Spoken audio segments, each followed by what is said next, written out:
Olá a todos! Desde o ano passado, alguns inscritos estão me pedindo para fazer um vídeo sobre o dízimo.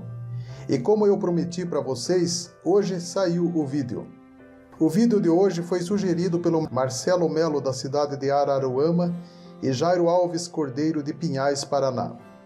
Hoje a chapa vai ferver. Confesso que eu não queria fazer esse vídeo, pois sei que vai gerar muita polêmica, mas meu compromisso aqui é com a verdade. Então assistam, curtam, compartilhem e já deixem seu like para nos ajudar. Mas não há nos evangelhos onde Jesus mandou o povo dizimar. Mas a pessoa é abençoada de acordo com o que ela dá. É o que Jesus falou, dá e ser-vos-á dado. Isso, na verdade, essas leis só regem na terra de Israel, a terra santa. Essa história de dizer que o sujeito que não dá o dízimo está amaldiçoado, isso aí é uma invenção de quem não tem evangelho no coração. Na atual dispensação, nós não encontramos o dízimo na doutrina dos apóstolos, mas nós encontramos as ofertas, e o destino dessas ofertas não mudou muito. Os recursos continuam sendo usados para a manutenção da obra de Deus e para socorrer irmãos necessitados. O objetivo desse estudo não é o de se contrapor ao dízimo, mas de esclarecer a verdade e a forma certa de como contribuir pela graça, não por obrigação, mas sim contribuir sem constrangimento, conforme está escrito em 2 Coríntios 9:7. Um dos erros mais graves ensinados sobre o dízimo é o texto de Malaquias 13:10, ser ensinado isolado de seu contexto. A maioria dos cristãos aprenderam que o dízimo é bíblico, e que devemos dar 10% de toda a nossa renda para a igreja. Quem não paga o dízimo está roubando de Deus e está vulnerável ao devorador, que, segundo esse ensino, é o próprio diabo que vai ter legalidade para tocar na vida financeira do crente que é infiel nos dízimos. E por fim, quem não paga o dízimo é ladrão, e os ladrões não herdarão o reino dos céus. Isto é tudo que ensinam na maioria das igrejas. Mas, assista esse vídeo até o final e verá que não é bem assim. Os cristãos estão dizimando de modo errado. Para prosperar e ser bem-sucedido financeiramente, é que as pessoas dizimam. 95% das pessoas vão às igrejas em busca de solução para os seus problemas financeiros, de saúde ou emocionais. Só 5% vai em busca de conhecimento para crescimento espiritual ou para agradecer. Cuidado, tem pastor ensinando que pagar o dízimo é sagrado e, portanto, se você tiver dívidas, contas de luz e água atrasadas, não pague, mas primeiro pague o dízimo. Jesus não ensinou assim. Portanto, se trouxeres a tua oferta ao altar, e aí te lembrares de que teu irmão tem alguma coisa contra ti, deixa ali diante do altar a tua oferta, e vai reconciliar-te primeiro com teu irmão e, depois, vem e apresenta a tua oferta. Concilia-te depressa com teu adversário, enquanto estás no caminho com ele, para que não aconteça que o adversário te entregue ao juiz, e o juiz te entregue ao oficial, e te encerrem na prisão. Jesus ensinou que devemos primeiro acertar as contas, depois ofertar. As pessoas dizimam para prosperar e ser bem-sucedido financeiramente, mas você é próspero porque dá o dízimo? Ou dá o dízimo porque é próspero? O correto seria dar o dízimo porque é próspero e não dar para prosperar. Você só pode dar o que tem, e o dízimo você não dá, você devolve, e devolver significa 10% do que Deus lhe deu. Jacó não pagava, ou devolvia o dízimo, enquanto não tinha renda, mas fez um voto: se o Senhor me der. E só depois de receber, Jacó deu o dízimo conforme seu voto.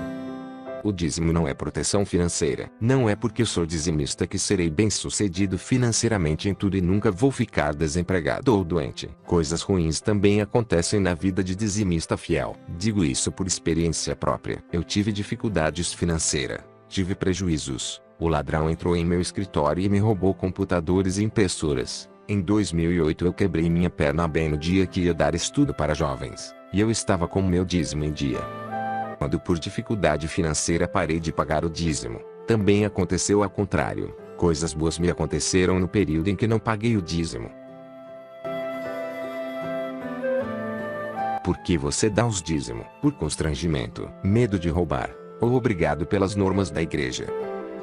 Não há um só versículo no Novo Testamento que registre a obrigatoriedade de o cristão dizimar. O cristão não é obrigado a dar o dízimo, nem por medo do devorador, ou de ser amaldiçoado, porque o dízimo é um mandamento da lei judaica. Além disso, nenhuma condenação há para os que estão em Cristo, e Ele já nos abençoou com todas as bênçãos nas regiões celestiais. Por outro lado, se o cristão deixa de contribuir ou diminui esta contribuição, porque descobre que não é obrigado, está agindo de má fé para com Deus.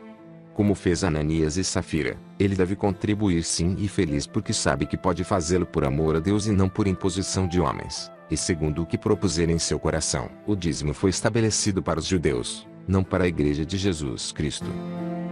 Pela lei, o dízimo era destinado à tribo levítica, aos sacerdotes desta tribo. Eles recebiam e se mantinham dos dízimos, porque não tinham herança e cuidavam do templo de Deus, a casa do Senhor, para onde os dízimos eram levados. O templo foi destruído e não existem mais os sacerdotes levitas. Hoje não há mais necessidade desta tribo sacerdotal. Na lei, o dízimo era a causa principal da bênção do povo judeu e a bênção era consequência deste dízimo. A maneira certa do povo judeu contribuir na lei era dando dízimo para ser abençoado. Foi extinto o sacerdócio levítico, que era da lei, para que um outro sacerdócio fosse levantado. Segundo a graça, somos livres em tudo, inclusive na forma de contribuir. Não há limite de contribuição, é segundo o que você propõe no seu coração. Conheço algumas igrejas que não pregam a obrigatoriedade do dízimo, e, no entanto, os membros são muito abençoados financeiramente. Vou citar apenas uma delas, a Igreja Congregação Cristã no Brasil. A obrigação do dízimo não mais existe. É um preceito da lei judaica. Infelizmente, muitas igrejas têm se tornado bem parecidas com a antiga Igreja Romana, que usava as indulgências como fonte de lucro, induzindo os fiéis a contribuírem por medo da maldição, a comprarem sua salvação do inferno e do purgatório. Se o crente é amaldiçoado pela falta do seu dízimo, é ladrão, como pode estar liberto? Isto nos faz julgar o irmão e afirmar que o sacrifício de Cristo não foi suficiente na sua vida, como fazia a Igreja Romana. Devemos compreender a diferença entre contribuir em lei e contribuir em graça, para não ficarmos debaixo de maldição, e obrigados a guardar toda a lei, se escolhermos seguir um mandamento dela, como disse o apóstolo Paulo, pois quem cumpre um mandamento da lei é obrigado a guardar toda a lei.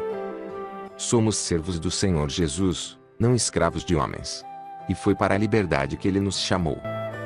Para você entender melhor, usamos o seguinte exemplo: na lei, para não adulterar, o meio utilizado foi o apedrejamento. Na graça, para não adulterar, o meio utilizado foi o amor a Cristo. Na lei, para contribuir, o meio utilizado foi o medo do devorador. Na graça, para contribuir, o meio utilizado é o amor a Cristo.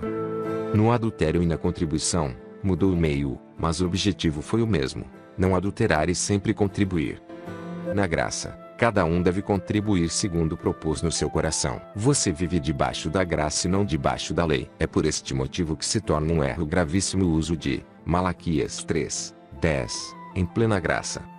Infelizmente, muitos se comportam como aqueles que queriam atirar a primeira pedra na mulher adúltera. Muitos chegam ao absurdo de constranger o irmão ou irmã, expondo a vergonha de ter o seu nome numa relação de não dizimistas pregada na porta da igreja. Quando não, tiram-lhe o ministério ou discriminam. Mas, quando é um irmão que dá um dízimo elevado, este, muitas vezes, é o mais honrado na igreja. Os conservadores do dízimo pela lei esqueceram que, tanto o dízimo como o sábado e o lavar as mãos eram tradições judaicas e não gentílicas. Só que dízimo passou a ser a única tradição judaica que o sistema religioso vem mantendo até hoje no seio da igreja gentílica.